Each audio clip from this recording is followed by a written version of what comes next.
Hey gang, it's Powerhouse Pen. What is a Soul Advantage Mobile Notary? Join us today for Maryland Coins, where we explore various cash opportunities and notarial services. My special guest today is Michol Bobb, one of our phenomenal sheroes here in Maryland. She's doing these things and she has a great training program called the Notary Training Network. So everybody give a round of applause for our special guest today, Michol Bobb.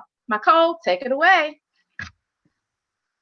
Hi, thank you. So she wrote, I meant to tell you, I love that. But yes, for those of you that don't know me, my name's Nicole Bobb. I am the founder of Notary Training Network. I am based in Baltimore, Maryland. Fun fact, I was living in PG County in the Brandywine area before they built all the mansions out there back when it was just bushes when I was younger. I've been in Baltimore. Geez, it's been almost 14 years. I have to remember because I moved up here when I had my first baby. So my journey as a notary started back around 2015. I think when I first got started, it was like everybody else. Oh, you can make quick money being a notary. So applied for my commission through the state. And I was like, okay, I'm a notary. Now what? What to do? There was nothing at that time. There wasn't any real resources to say, okay, this is how you get started. This is what you do.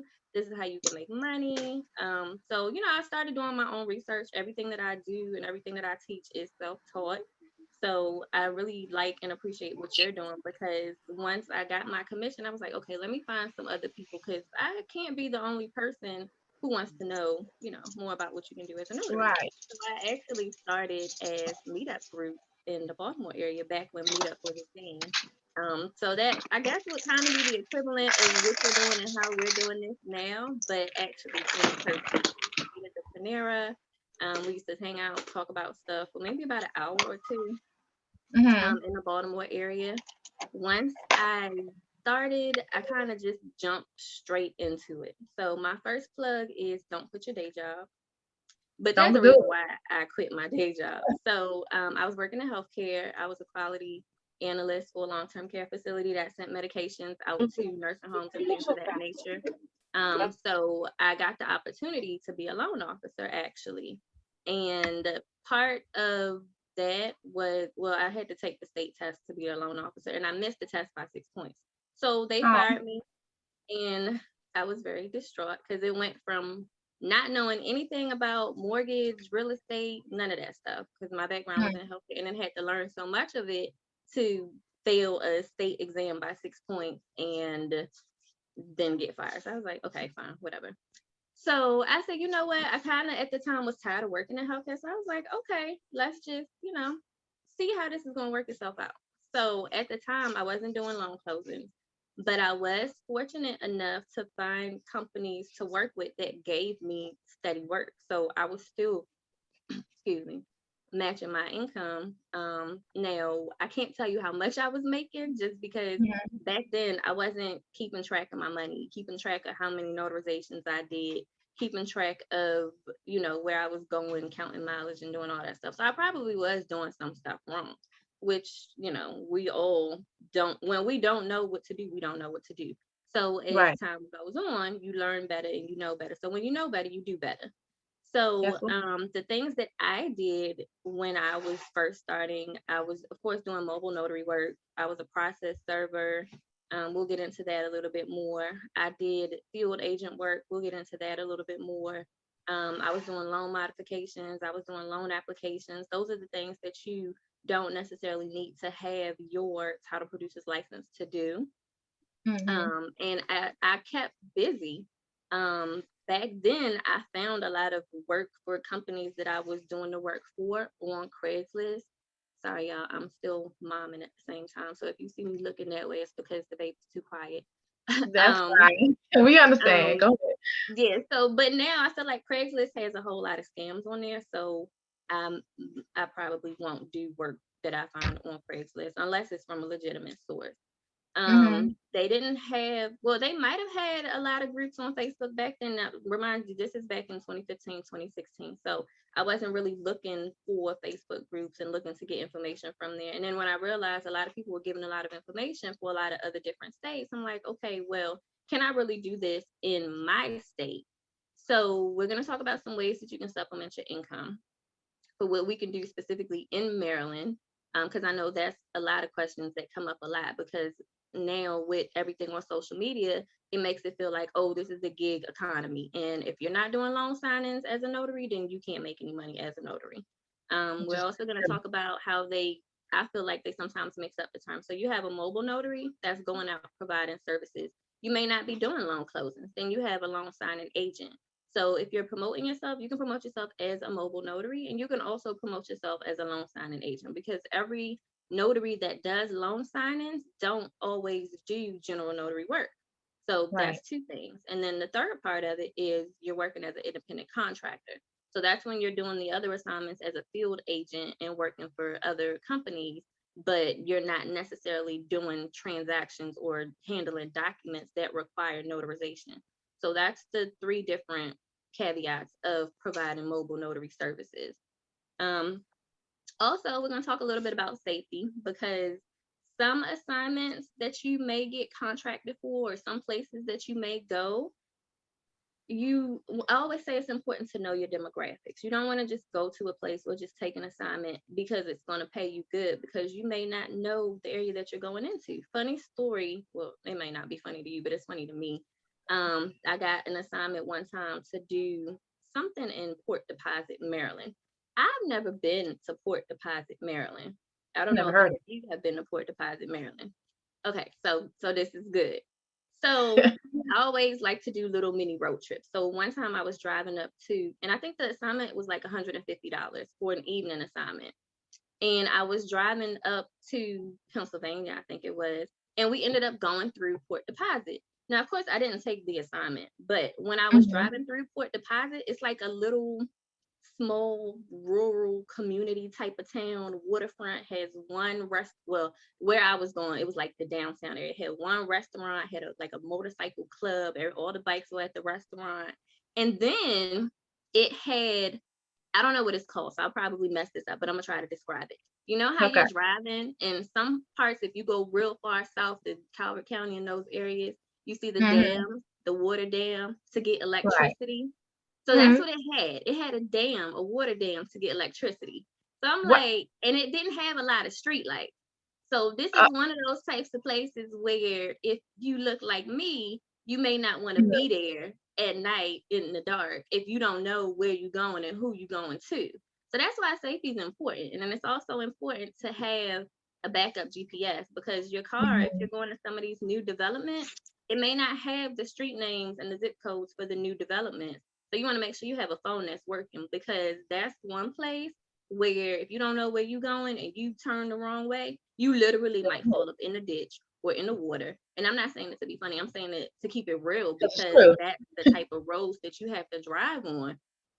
Some of these newer developments, they still building them, so they don't even have all the houses up as yet. So if you going and you're not able to put the address in your car GPS, you want to make sure you're able to put the address on your phone GPS to get to know, so you know how you can get to where it is that you're going.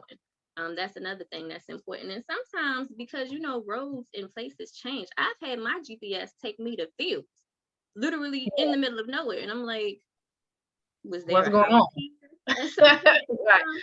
I've had So that that's happen too, Nicole. exactly when I'm doing process server work, driving around the places in Baltimore City. A lot of times, the older buildings or some of the more rundown areas, they knock down the buildings or they knock down the houses. So I might be going to an address that's no longer there because they're trying to use every address that they can find to serve people papers, and they don't no longer live there because it's been knocked down and rebuilt into something else. So those are things that you have to take into consideration when you're accepting assignments and when you're promoting yourself for mobile notary services. I, I think you were telling us, or maybe I watched one of your videos, something about you got an assignment on Tumthac and you got there and then the person didn't show up. Didn't show up. Didn't call me. I hadn't heard from them. They charged me $18 for that. They overcharged me first of all, and then So for her to not even respond and took my money, I was upset. So go ahead. I'm sorry. mhm, I had to let that out. exactly. So situations like that, Now, I say it is okay for you to get your travel fee up front, so that way you're not taking the loss. But you are going to find yourself in some situations where either the people don't show up or they're late, and you have to be flexible. You have to keep that open line of communication, either with the customer, if you're dealing with an individual directly, or whoever contracted you to do that particular assignment, because that's what makes you stand out. So these are also some little nuances that get into talking about professionalism and talking about customer service when you're providing service as a notary. And it doesn't matter if you're doing mobile notary work. It doesn't matter if you're doing work as an independent contractor. It doesn't matter if you're doing work as a loan signing agent. The same things still apply. And that's what will make you stand out from the next person. Sometimes people say your email address is a first impression, or if you have a website, your website is your first impression. How do you want people to portray you? From when I started to now, because first I started with the meetups, and then I said all this time and effort that I'm taking into putting into these meetups, I can, have a larger scale, build more networks. And I kind of was, I don't know if I want to say I was thinking small at the time, but I wasn't thinking about growing it outside of Baltimore until I decided, okay, Baltimore isn't all of Maryland, because you know how y'all see those little memes and be like, okay, Baltimore is here, Right. then everything else don't exist, and Montgomery County is DC. I know y'all have seen that before. Do you know a lot of people don't consider Baltimore part of DMV, which is they are, because you're Maryland. I don't get it, but a lot of people in Baltimore do not see themselves as DMV. Yeah, same as you talk about Eastern Shore, or if you talk about going over to Western Maryland as well, Hagerstown by the mountains. So that's why it's important to know your demographics. If you want to meet up at a specific place, that's fine, but you want to agree on that place before you get there. So usually when you have the person reaches out to you or the agency reaches out to you, if you're doing work as an independent contractor or through an agency that's contracting you for the assignment for loan services, then you can't really change the location that they're meeting to. I have had some situations where another one, what's it called? Out in Allegheny County, the signing company couldn't find a notary to go out there to do an assignment. I don't remember what the assignment was for. I just remember the location. And where they wanted me to go was like 2 or 3 hours away from me. Now, doing what I do as a notary trainer for the state, I travel all throughout the state. So I may be more familiar or more comfortable with some areas than other people that don't drive throughout the state.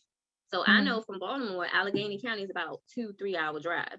Now, if you've never been to Allegheny County, or if you've never been out to that Western Maryland area, literally everything looks the same. It looks like you're driving back in time to the colonial era. All the buildings are like a red, brown, brick looking stone color. Just, read a history book. And that's how it looks. Literally, everything looks the same. So, and then it just has like a gloomy look over it. It doesn't matter if it's bright outside, sun shining, if it's raining. That's just how it looks. That's just how that area is. So they wanted another late appointment. So they were asking me if I would go and if I would meet whoever had to sign at like an hour away, midway point. So it's an hour away from me and it's an hour away from them as well, which was fine. So keep that in mind. If you're doing, but I didn't do the assignment because I wasn't driving to Allegheny County at night just to do an appointment. It wasn't worth it. That's going back to safety again. Safety is important because these are some things that you have to take into consideration. So yes and no. Yes, if you're doing work on your own as a mobile notary, it's okay for you to agree on a location with the individual where you want to meet at. You don't have to go to their houses. And then surprisingly to me, a lot of times, and I see people posting stuff, so I look at it differently from the average person. Some notaries think that once they become a mobile notary, they just phone's gonna start ringing. Coincidentally, somebody's phone was just ringing. And it doesn't happen like that. You have to put in work to be able to get your customers. You have to put yourself out there for people to find you. People are not going to find you if they don't know that you exist. So that goes into marketing and advertising yourself. Networking is a big piece of it. Networking is more about who do they know that they can connect you with. It's not just about who you know. It's who you know that and who they know that might need your services. You want to always have a professional email address, like I mentioned. You want to have a second phone number so you can differentiate between business work and personal work for calls that or text messages that may be coming through. That's something that you may want to, if you're, counting how much you have to spend, because I like to teach you to get started on a budget. You don't have to spend a whole bunch of money to get started. So definitely have an email address. You can either buy a second phone if you can work that into your budget, or they have so many apps now that you can get a second phone number with. So that's important. That's something else that you want to have also. If you want to have a business name as a notary, that's fine, but you don't have to have a business name. For my mobile notary stuff, I just use my name. That's perfectly fine. You don't have to have a business name. You would be considered a sole proprietor. And then as long as you're using your name, if you're working by yourself, you don't have to give out your social security number to anyone. But if you're going to be doing assignments for other companies, you want to make sure you get an EIN number, because when you start to register on some of the directories, they're going to ask you for that information. And you don't want to keep giving out your social, because they do have some good companies and they also do have some bad companies as well that may pay you, may not pay you, and may want you to do work for a price that's not worth what they want to pay you for what they're asking you to do. And that's not just with loan signing stuff. That's also with field inspections. They have different types of field inspections. Pam, if you could type in the comments, or somebody could type in the comments, if you're interested in doing field inspections, you want to get started with, it's called SOFI, Society of Field Inspectors. Their website is www.sofi, SOFI.us. You can go in there and click around their website. They used to have a whole listing that they posted with different companies that hires field inspectors or field agents, but they only have a few now. They want you to pay for a membership to get access to it, but it's a good place to get started. So you can go on there, see what information they have. If you want to pay for the additional stuff, that's perfectly fine. Or if you want to just do a Google search to see what companies are hiring field inspectors or field agents in your area, and then it'll come up that way. And then the same thing, yeah, he does have a lot of information on there. So same thing as if you're registering for companies to do work as a loan signing agent. They'll send you to work, you can accept it or you can't accept it. Once you build up a relationship with whoever is giving out the work to do, then they'll start to contact you for more assignments. Now things have changed over time. Some companies pay you based on assignment. Some companies pay you if you go out a little bit further. So once again, it's important to know your demographics. Do you want to stay just within your local area in your county, or do you want to drive out to other counties? When you're providing services as a mobile notary, these are other ways to supplement the income. So then you don't just promote yourself as just a mobile notary. You can promote yourself as a mobile notary and a field agent, or if you want to just say you provide mobile notary services and you're also an independent contractor. So you have to find what works for you. When I was doing field inspections and when I was doing work as a process server, delivering legal papers to people, I got called out my name by people that look like me and by people that don't look like me. I got stuff thrown at me.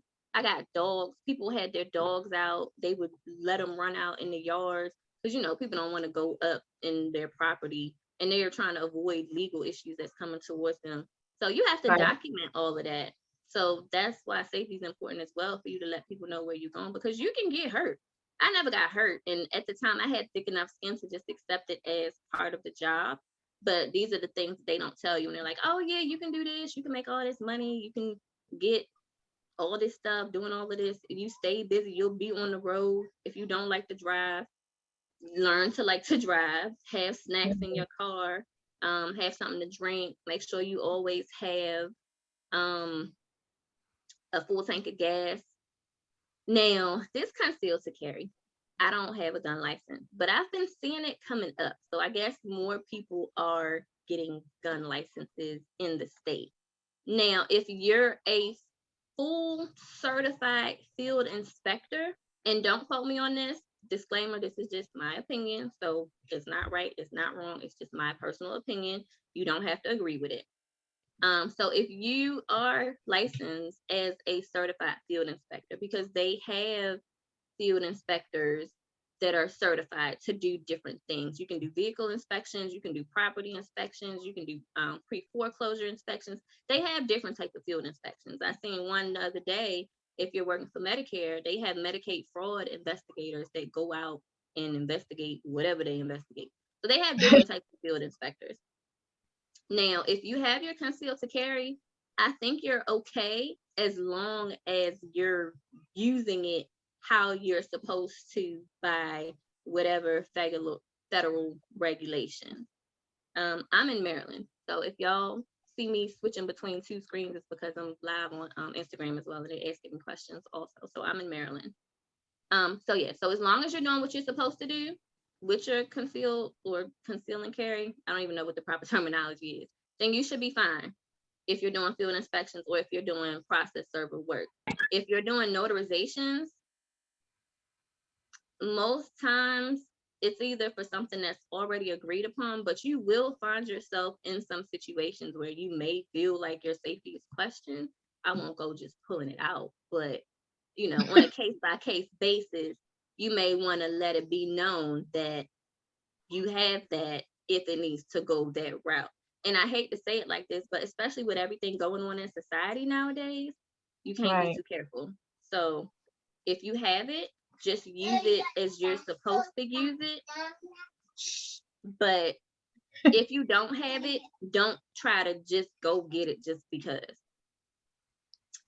If you are, and it doesn't matter what state you're in, you can do notarizations in that state if it's something that requires a notarization to be done. You still have to stay within the physical boundaries of that state. You can't go to another state and notarize documents that you're not licensed or commissioned to notarize documents in. So if you're in Maryland, you can only notarize documents in Maryland if you have a Maryland notary commission. If you're in Virginia, you can only do it in Virginia. If you're in Washington, D.C., you can only do it in D.C. Now, I know some parts of Maryland, Virginia, and D.C. are very close on the border. You're depending on what side of the road you're on. So you may or may not be able to get a dual commission. D.C. is very specific. So you have to live and or work in D.C. to get your D.C. notary commission. And then you have to show proof of where you work at, because DC breaks it down. You can either have a residential notary commission or you can have a notary commission for your job. So if you have a notary commission for your job, you can only do notarizations for your job. So you can't promote yourself as a mobile notary if you have your notary commission for work. If you're living in DC, you can do notarizations as a residential notary, but you have to show proof of your address of living in DC. So if you're able to get a commission in either DC or Virginia, that's great. In DC and Virginia, they don't regulate travel and mileage fees like they do in the state of Maryland. So it may be more profitable for you to provide mobile notary services in DC or in Virginia because they don't regulate the travel fees. A lot of times, notaries make more money off of the travel fee if they're providing mobile notary services. But also, you want to make sure whatever fees you set up, if you're in a state that doesn't regulate fees that you can charge for travel as a notary, you want to make sure that you're charging something that you're willing to pay. Because I see people charging like $50 to go 5 miles. Now, if the role was flipped, would you pay somebody $50 to go to them and they're 5 miles away from you to get a notarization done? So, just make it realistic. In the state of Maryland, we can only charge for the $5 flat rate travel fee. So it's not an administrative fee. It's not I don't know what other kind of ridiculous fees they call it, but it's just a flat rate travel fee.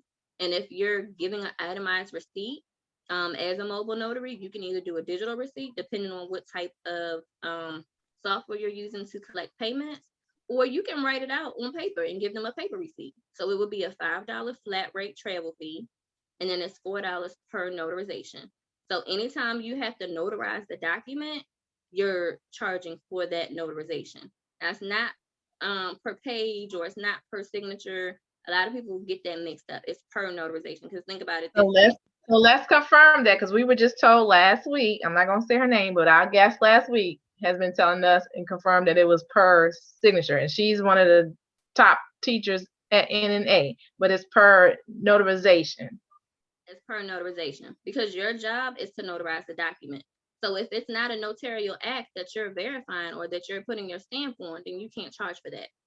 And if I think it's on page 38 in the notary handbook, It it says says notarization. you charge per notarial act. So because you may have one page that has 5 signatures on it, but it only requires one notarization. Or you may have one page that has 5 signatures and all 5 of those signatures have to be notarized. So you're charging per notarial act. So anytime you put your stamp on a document, that's what you charge for. Now, this is important because when you're, if you're using any software, and if you go on my website under resources, they have links for all the different tools and resources that you can use as a notary. So Notary Gadget, that's the software that you use.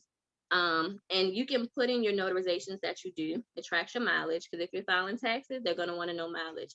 They have different things that you can break down as far as your car is concerned. We are not here to talk about taxes today, so I'm not going to get into all of that. I am not a tax preparer, and I can only tell you from what I've filed my taxes with. So if you're filing your taxes on your own, or if you have someone that does your taxes for you, you want to make sure that they're aware of how to separate your income as a notary, because what you charge or the fees that you collect per notarization is not subject to self-employment tax.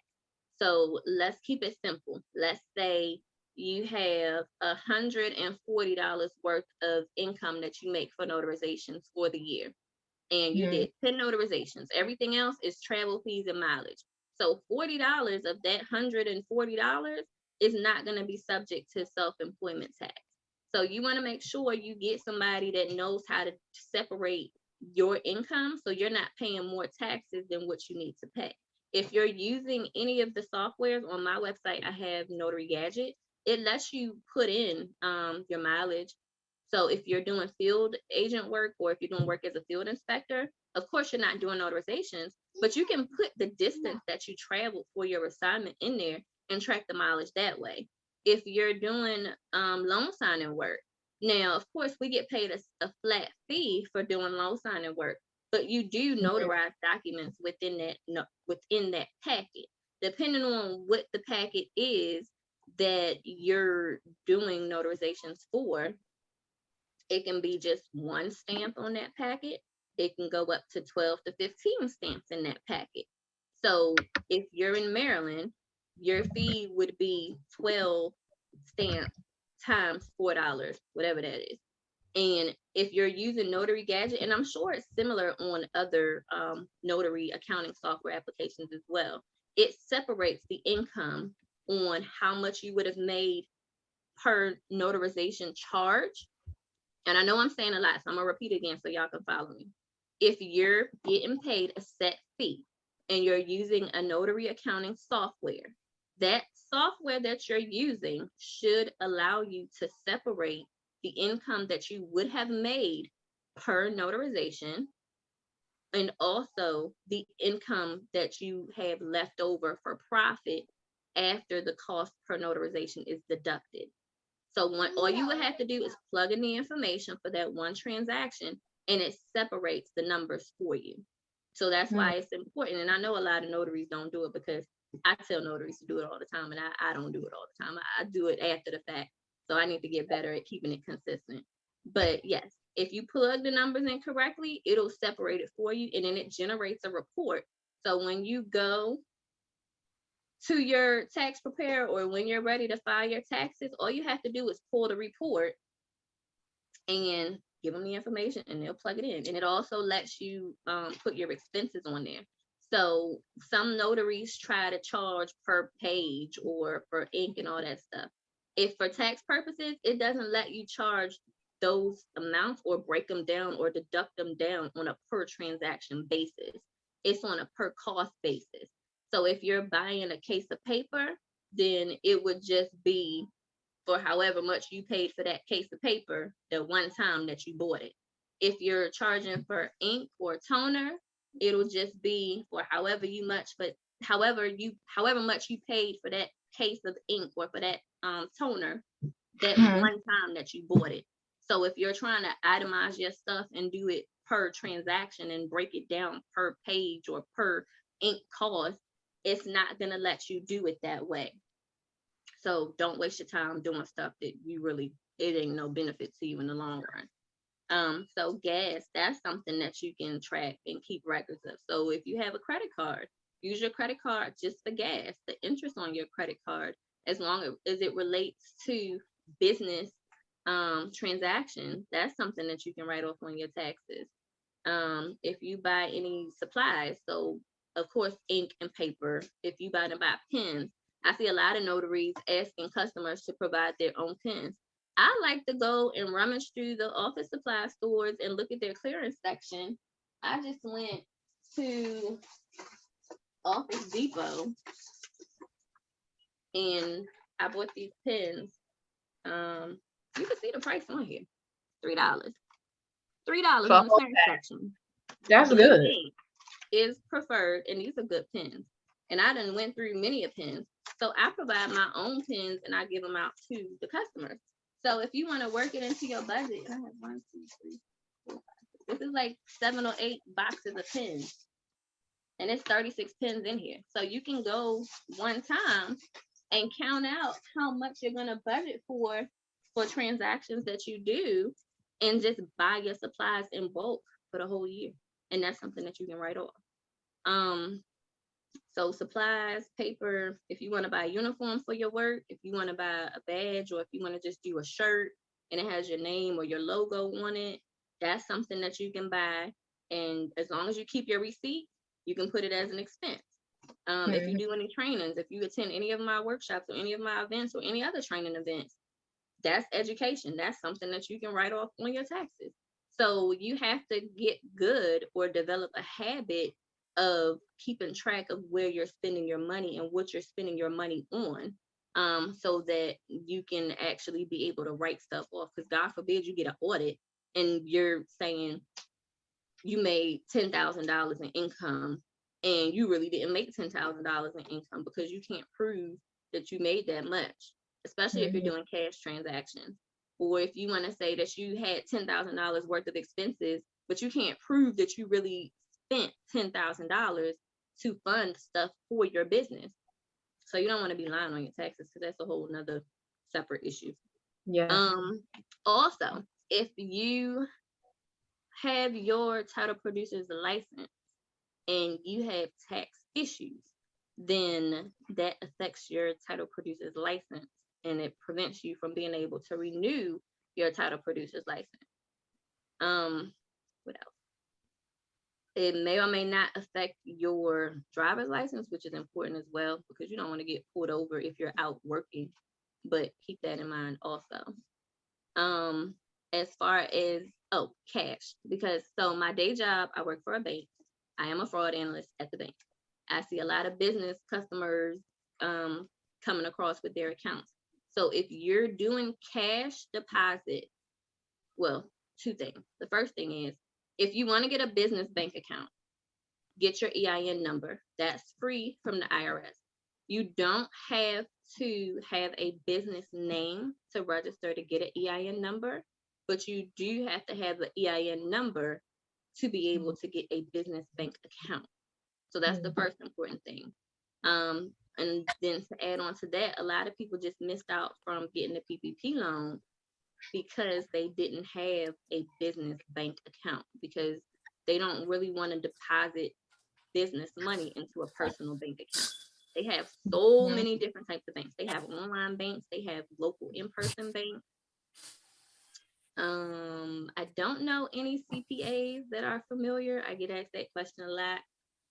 I would say, as a best practice, as long as you know what you're supposed to know and you're keeping the right records, then you should be able to give them the information. And if they're a good CPA, or they're good at what they do for preparing taxes and they're knowledgeable, as long as you give them the right reports, they should be able to put your information in and, make it do what it do.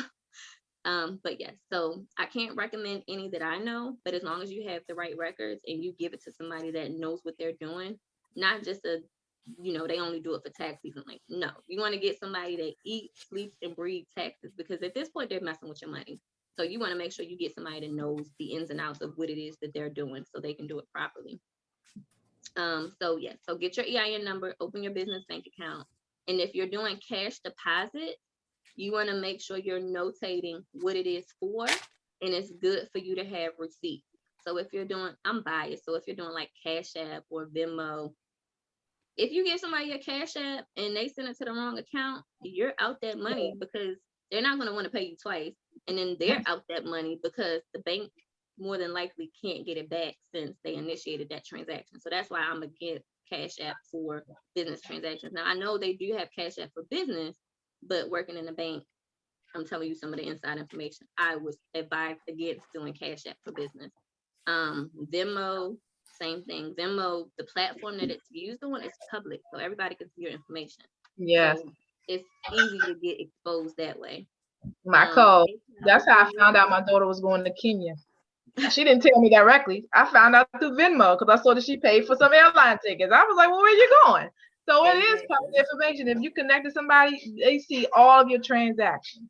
Exactly. I'm just saying, don't do Venmo. I mean, Venmo. exactly. Right. Just saying. So if you don't want all your information to be put out there, I would advise against using Venmo. PayPal is good because they can give you receipts. Square is good. I use Square. I used to use PayPal. I don't use PayPal anymore. But yeah, find something that works for you. Even if you want to do like Google Pay or Apple Pay, because those transactions can be tracked. So just make sure whatever you do, you're consistent with it. If you want to use Zelle, they have Zelle for business as well. So yeah, get a business bank account and just keep it legit. Some basics everybody should know, because I know everybody in here.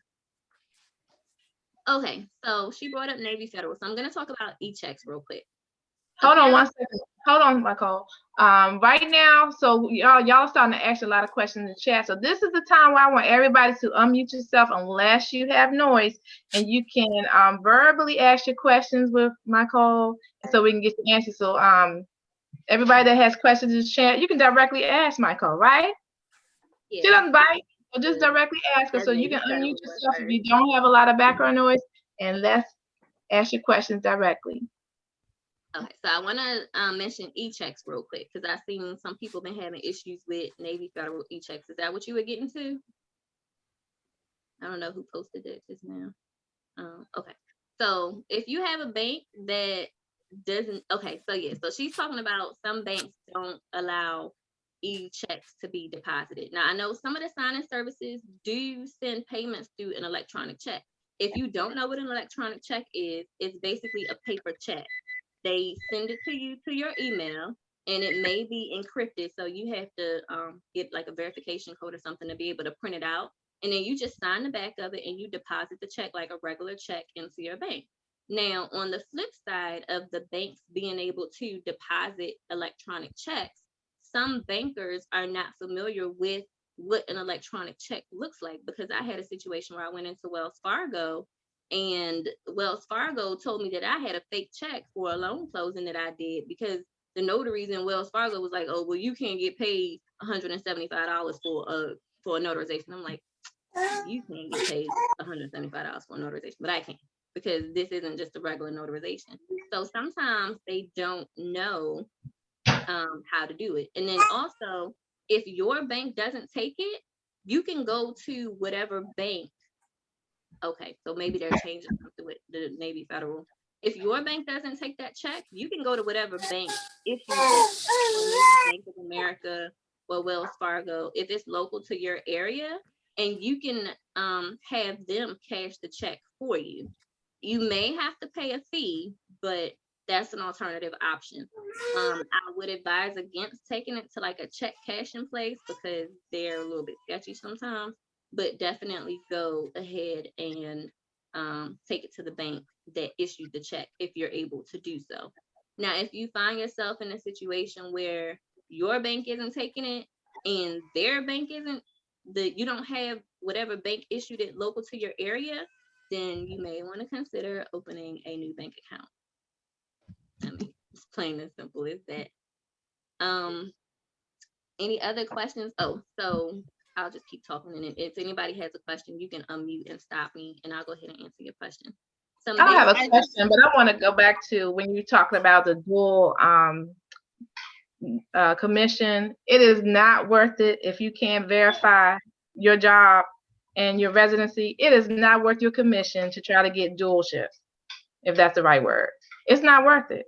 dual commission. Dual Yeah. commission. It's not worth it. But if you want a chance, that's on you. But I'm too chocolate, and I don't like gel. So don't do it. And What do I Don't you do know, mean? it. I know What do you mean if DC you is can't very verify it? strict. How are you? You have to show. So if you're working, you may have, and you're doing it for your job, you may have to get some type of letterhead from your job to say that you work here, and this is what you're going to be using your notary commission for. If you're living in the state and they don't want you to use like a virtual address or a PO box address, you have to have an actual physical address in that state. So some people try to get around it by using family members, which may or may not work, but you just don't want to be that person. And I'll talk about myself again. I had a situation where some of you may know if you follow my page on Instagram and Facebook. I had another notary that was in Delaware come into Maryland and tried to steal my whole business, everything, and said that she was a Maryland notary. So I reported her to the state. I'm like, well, all her stuff says she's in Delaware, so now she's trying to use Maryland address to steal all my information. Like, that's not going to work. So long story short, they did whatever investigation they did and found out that she didn't have an actual physical address in Maryland. So now she can't come into Maryland to do anything at all. And you know, sometimes you got to have that legal muscle. And I did have that legal muscle, and I don't play when it comes to my business. If you're interested in getting any type of legal services or having legal protection for yourself and your business, we can have that conversation offline. You can send me a message from my page and we can talk about it. But you want to actually treat your business like a business. I don't play when it comes to my business. And you just have to take it seriously, because if you don't, who other people won't. So they have to respect your business. A lot of times we see notaries sharing stuff, or I don't want to call it stealing, because with social media, everybody shares everybody's stuff. So you just want to make sure what it is that you're sharing is in a way that you can share it or credit it back to the original poster, so that nobody has to, you don't want to be that person in that situation where you have the state coming after you because somebody reported you for stealing their information and trying to pose it as your own, and you're really not commissioned in that state. So just don't do it.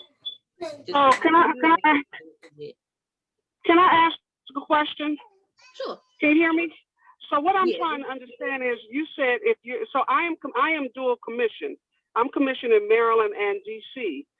Okay. DC is through the job. So you're saying I can't do anything personal with my DC commission? I can only use my commission to work for DC. Yeah. Now, if your job pays for you to get your supplies and pays for you to do your training, because I know DC has the mandatory orientation, and you got that commission because you're using it for your job, then you're not supposed to use your commission to notarize anything outside of your job. DC is more strict about it. You know that? I have that same situation, but DC posted my notary information, which is at my job, and someone contacted me to notarize something for them outside of my work. How does that work?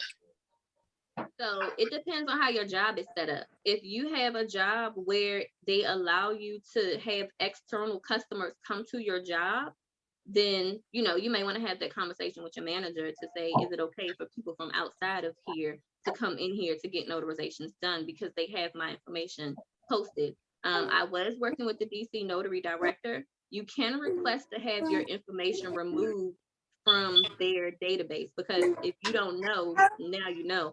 Once you're a notary in DC, they post your information on their database. So if people are searching for a notary based on your jurisdiction or your zip code, they may reach out to you to get documents notarized.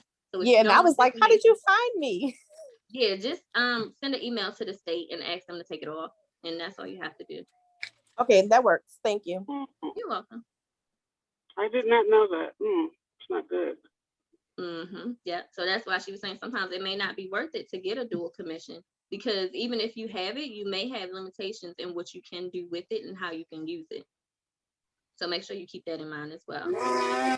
We are running out of time, so just a couple quick things I want to mention. Some basics that you should know. If you're providing mobile notary services, you absolutely want to know your demographics, how far you're willing to travel. You want to know what fees you can charge per notarization. You want to know or have a list or a rate sheet. If your fees are not regulated, you want to have a rate sheet to let people know how much you're going to be charging for the services. So if you want to keep it in a range, if you want to do, let's say 1 to 5 miles or 5 to 10 miles, that's perfectly fine. But you want to make sure that you're charging what you're supposed to charge, so that if anything comes up to get questioned against you, then, you have your information to back it up. You want to know the different types of notarizations. If somebody's bringing a document to you, you want to make sure that you're able to notarize it correctly with the proper notarial act. In other states, other things that notaries can do as a notary, in Florida, in South Carolina, you're able to perform wedding ceremonies as an officiant. In Maryland, we can't do that with our notary commission. You can do it if you get your officiant certification. I think it's called Universal Life Church. If you go that route, you can do it, but you can't do it with your notary commission as a stream of income under your notary services. So that's one thing to keep in mind. In Florida, it has this permit runner. I've tried to find information on if we can do it in Maryland, but I haven't been successful with that. So that may not be something that we can actually do in Maryland. So for the other states that are promoting other things that you can do with your notary commission, before you make the investment to get the training to do it, you want to make sure that it's something that you can do in your state.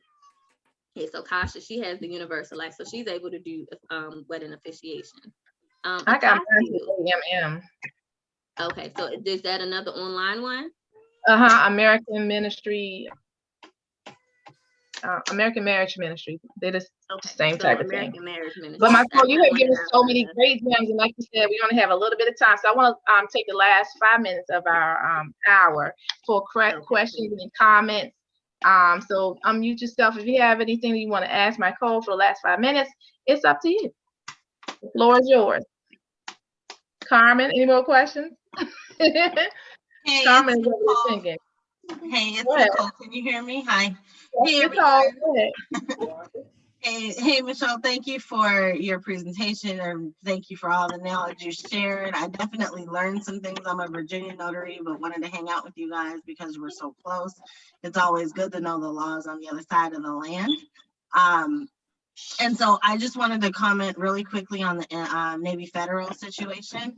I'm in that situation right now, sitting on about $1,000, $2,000 worth of checks, and that I cannot cash. So a few tips for anyone else who's experiencing that: take them to the bank that issued them. If that bank is outside of your state or you can't reach a branch of that bank, you can call the signing service or agency, whoever issued the check, and ask them to reissue it. Going forward, if you get those checks, the best thing to do is go ahead and have it direct deposited or sent to a card or something like that, instead of getting the actual e-check, because it's going to be a long-term issue, according to the Navy Federal Regional Director that I spoke with about the issue. So that is a new issue as of May 16th for Navy Federal. Okay, I'm Nicole. I just wanted to say that. Thank you guys, and thank you for the information. Thanks for having me. No, I'm glad you mentioned it because it does hit a perfect point. Some platforms do allow you to choose between, when they send you the electronic check, if you want to have a direct deposit go into your account through an ACH, which is an electronic funds transfer, or if you want to have it, just automatically transferred to a debit card. So that's another reason why it's important to have a business bank account, so that 1, you can separate that income, and 2, it gives you a little bit more options on how you can get access to your funds if necessary. All right, Candace, you had a question or a comment? I just see you popped up. So anybody else have any questions, any comments, concerns? I have a question. Sure. Say, for instance, you already have another business established under another name. Could you still use that business account for your notary? It depends on what type of business you have. So let's say you have an LLC and you don't have your notary services under your LLC. You're doing your notary services as a sole proprietorship. You can have all of the funds deposited into the same account, but you want to make sure you keep separate records to know what income is coming from where. Or if you're making enough income to where you're able to have 2 different bank accounts, then yes, you absolutely want to have 2 different bank accounts so that you can, you know, differentiate the income. And I do also have a mobile notary workshop coming up. So we'll talk more about, you know, get more in depth into the business side of it. And if you want to have one-off situations, I do mentoring and coaching as well. So you can book a one-on-one session with me, and we could talk about, you know, whatever your specific needs are. What's your information? Everything is on my website, www.notarytrainingnetwork.org. You can book a session there. You can send me a message there. And, you know, if you're not sure if you need to book a session, you can send me a message first and we can kind of talk it out to see if booking a session would be good to help you create an action plan if necessary. And you can register for the workshop on there as well. The mobile notary workshop is coming up on June 25th. That's on a Friday. And then if you're in Maryland and you need notary training for regular notary stuff, that workshop is on June 26th. The mobile notary workshop, we don't talk about notary training at all. We talk about everything business. So if you want to get the business set up, then that's the workshop for you. So the one on the 26th, what time is it? The one on the 26th, that's the monthly notary training workshop. That's from 11 to 3. The mobile notary workshop on Friday is from 6 to 9. So when you do the training, is it recorded like this one so we can go back and? No, my trainings aren't recorded. Okay. Well, all right. Thank you. You are very welcome.